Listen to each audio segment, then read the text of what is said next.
Hi friend, आज आपण बनवूया मच्छी फ्राय. कोणची मच्छी आहे ही सांगा कमेंटमध्ये. तांदळाचं पीठ घेतलंय, त्याच्यात हळद आणि मीठ टाकले. मच्छीवर पण हळद मीठ टाकून घेऊया मिक्स करून. चांगलं मिक्स करून घेऊया. आणि हा आपला कांदा लसूण मसाला आहे, तो जरा सुटसुटीत असतो म्हणून जरासं पाणी टाकून ओला करून घेऊया, म्हणजे चांगला मच्छीला लागतो.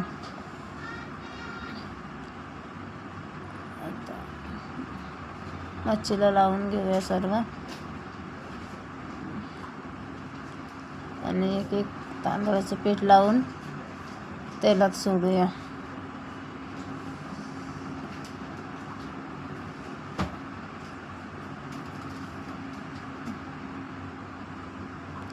सर्व अशा मच्छीला तांदळाचं पीठ लावून तेलात सोडूया. हा आहे मच्छीच्या डोक्यांचा रस्सा केलाय.